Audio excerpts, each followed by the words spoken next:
Tout le monde parle de rupture. Eh bien, moi, je vous assure que la rupture commence maintenant.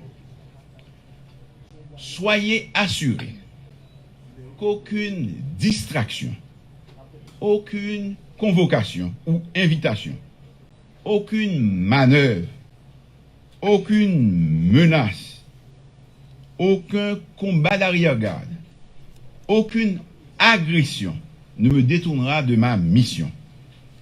Au fait, je veux redire à ceux qui ne l'ont pas compris, les manœuvres de diversion pour semer la confusion et empêcher à la justice de faire sereinement son travail ne passeront pas.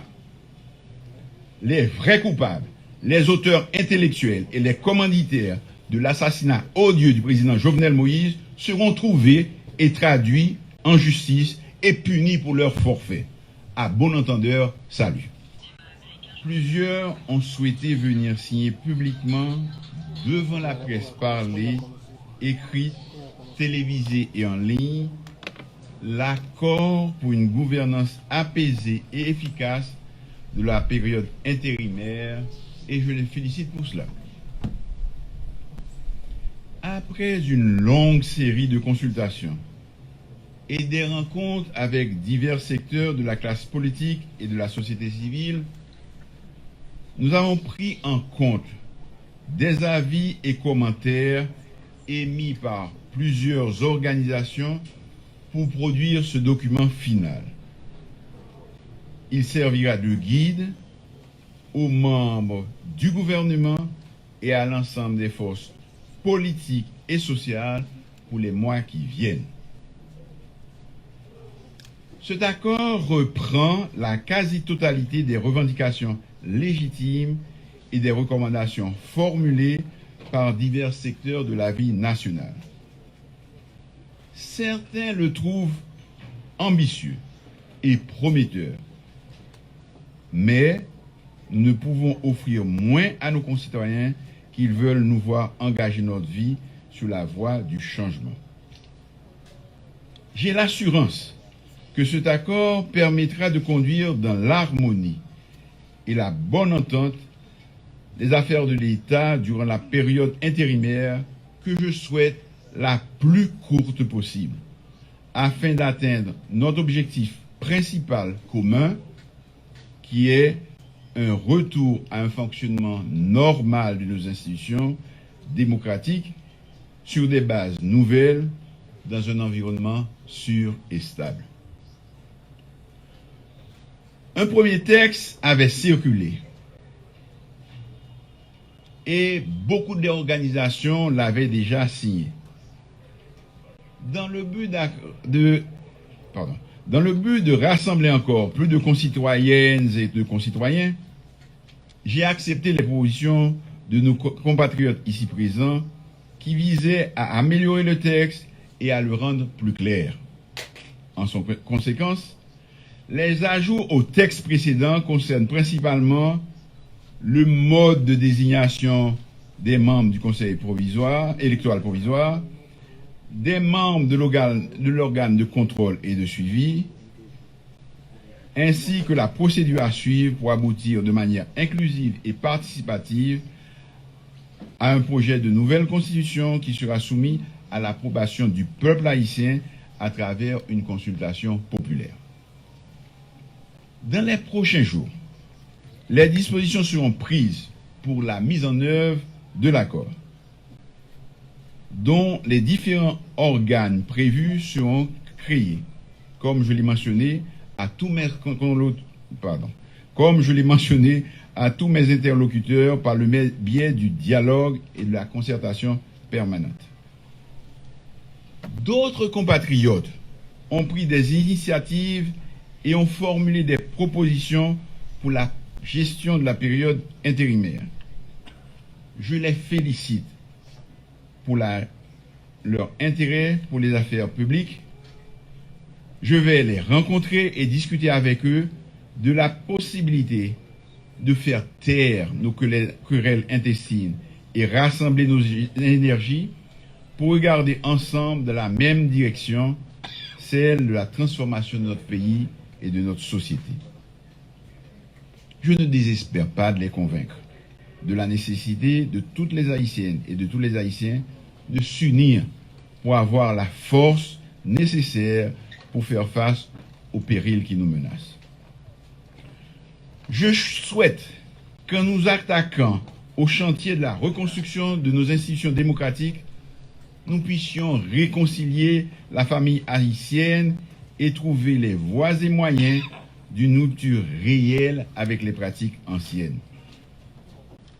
Notre pays a besoin de cette mutation, qui est la condition sine qua non de la relance de notre économie et de notre développement durable. Tout le monde parle de rupture. Eh bien moi, je vous assure que la rupture commence maintenant.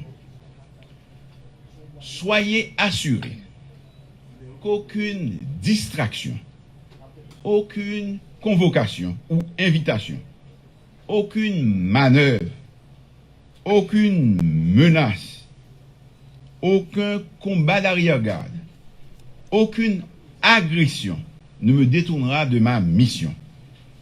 Au fait, je veux redire à ceux qui ne l'ont pas compris, les manœuvres de diversion pour semer la confusion et empêcher à la justice de faire sereinement son travail ne passeront pas. Les vrais coupables, les auteurs intellectuels et les commanditaires de l'assassinat odieux du président Jovenel Moïse seront trouvés et traduits en justice et punis pour leur forfait.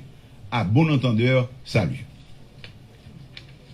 Mais revenons à l'objet de notre rencontre de ce matin.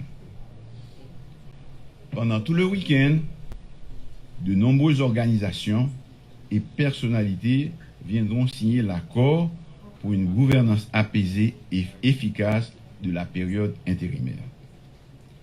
Nos amis de la presse auront de plus amples informations sur les noms des signataires ultérieurement. L'accord restera ouvert à la signature d'autres organisations. Je vous remercie.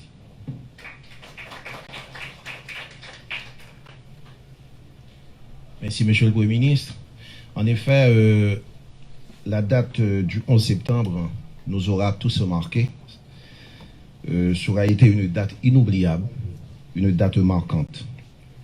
Vous, les représentants ou mandataires de partis regroupements politiques, pour citer le Premier ministre, vous êtes considérés comme des acteurs clés de l'amélioration des conditions socio-économiques du pays pour une meilleure qualité de vie et une redynamisation du vivre ensemble haïtien par des actions de solidarité agissantes et de fraternité qui nous tissent toutes et toutes.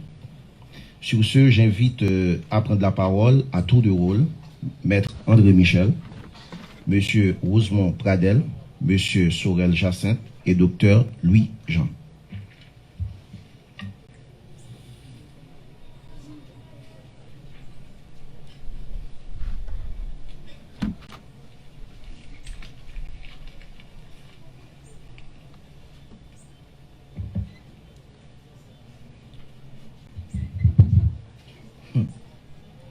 Monsieur le Premier ministre,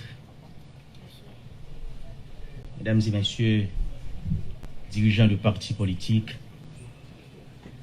mes chers amis de la société civile, la presse nationale et internationale, le secteur démocratique et populaire a pris la décision politique et historique de signer l'accord politique pour une gouvernance apaisée et consensuelle de cette période intérimaire. Cela n'a pas été une décision facile. Et comme vous le savez, le secteur démocratique et populaire a pris naissance dans une dynamique de confrontation et de contestation politique.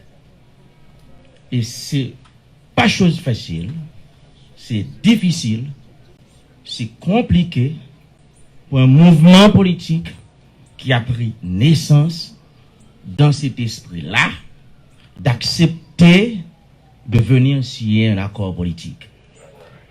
Et c'est ça qui t'est passé dans tout le pays d'Amérique latine, yo, avec la gauche. Là, on a pris une décision. Ouais, là, on se combattre, on a fait lutte armée, et puis on va rentrer dans l'autre dynamique politique. C'est douloureux, ce n'est pas facile. Mais nous avons compris qu'il est venu le temps de construire ce pays sur une base consensuelle et de dialogue permanent. Le sénateur Carbière qui m'accompagne pour signer cet accord au nom du secteur démocratique et populaire, avec lui-même, nous pourrons poser un acte historique. Je remercie les milliers de militants, de sympathisants, les cadres et les dirigeants du secteur démocratique et populaire qui ont pris cette décision. Ce n'est pas une décision du directoire, c'est une décision de l'ensemble de l'organisation. Nous te dit population, nous pas intéressés, nous pas aucune folie, mettez mon président à tout prix, nous pas aucune folie, mettez mon premier ministre à tout prix. Pour nous, seules les revendications de la population sont fondamentales, tout le reste est détail. Et nous avons encore politique ça, parce que nous te promettons diaspora, secteur démocratique là, te promet diaspora, que nous bataille pour que notre conseil électoral qui pourra le faire là, il y a un représentant là-dedans. Et comme nous avons ça, il est clair, il y a un représentant pour la diaspora dans la formation du CEP, nous signons un accord politique là. Nous avons signé un accord politique ça parce que nous t'ai dit, jamais, au grand jamais, nous ne laisserons de côté les revendications de celles et ceux qui étaient dans les rues avec nous. Nous avons signé un accord politique ça parce que dans l'accord politique ça, il dit très clairement, procès Petro-Caribé, procès massacre La Saline, massacre Bel-Air, massacre Delma 32,